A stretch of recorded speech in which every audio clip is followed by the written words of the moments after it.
In this lesson, we are going to be looking into the vacation rental cleaning process.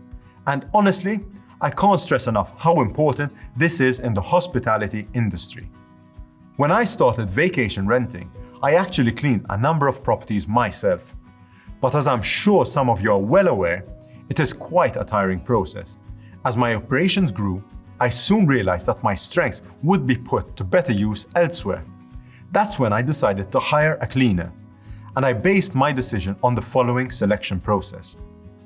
You need to identify one or multiple cleaners that will clean the property and laundry. Replace any toiletries, for example, toilet paper and shampoo. Prepare the welcome gifts. Dispose of the garbage.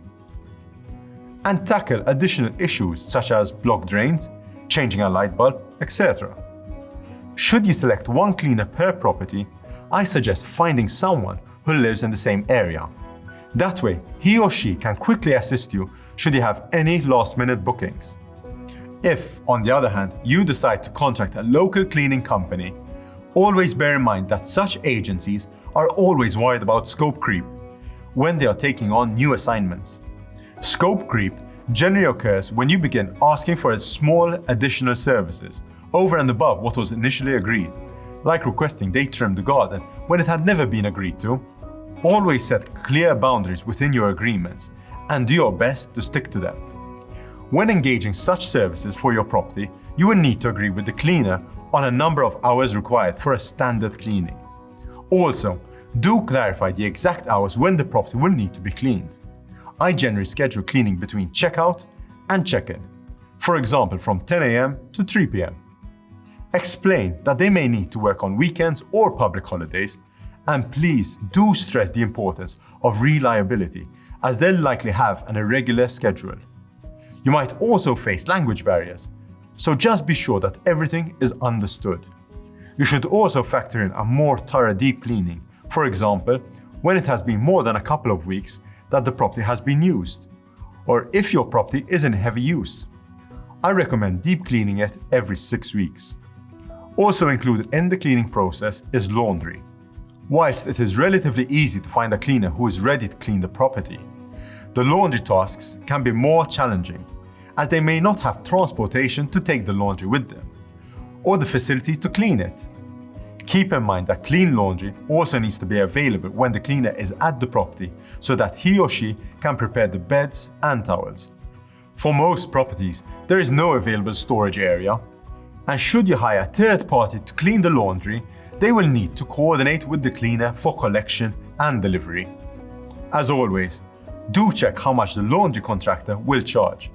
Some charge by the kilo or by the item type being cleaned, and could also include a delivery fee.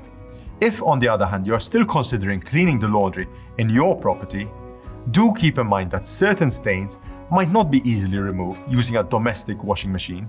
To ensure a great guest experience, do provide toiletries.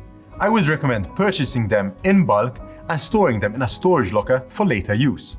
Your cleaner will then be able to prepare them before each arrival. When it comes to garbage disposal, do check whether the cleaner needs to take the rubbish with them or whether it can be disposed of near the property. You can also include in your house rules that guests need to remove the garbage themselves, but I would avoid this with any properties promoted as a luxury stay. Looking after your garbage appropriately will definitely assist to maintain great neighborhood relations. Do keep in mind that the cleaner is a valuable member on your team, who will likely spend the most amount of time on the property. As your relationship grows, it would be great if they also began to report all the different maintenance issues to you, such as changing a light bulb or reporting damages. It will definitely assist your property to always be in tip-top shape. House design will also play a significant part in cleaning. You will want things to be as simple as possible for your cleaners to be able to train them quickly. This may require removing extra features such as an excessive amount of ornaments, and I would advise against leaving sentimental or valuable items in the property. In addition to this, make your property as efficient as possible. Exposed stone walls might be an interesting feature in photographs, but do bear in mind that they tend to drop a lot of dust. Where possible, calculate the pros and cons of such features, as it might be the case that painting over the exposed walls provides a better guest experience. In most cases, you will be adding a cleaning fee over and above the basic rate per night. To define the figure, calculate the costs of everything we've discussed thus far and compare it to what your competitors are charging. Where possible, ensure that your cleaning fee never drops below the cost unless you specifically choose to do this as a marketing tactic. But what happens if your guests turn up earlier than expected and risk walking into a dirty property? In such cases, politely ask them to leave their luggage outside and to return at the agreed check-in time. First impressions are extremely important, and you don't want a dirty property to be the first things they see. I have had cases where one stray hair ruined the person's stay, resulting in a refund.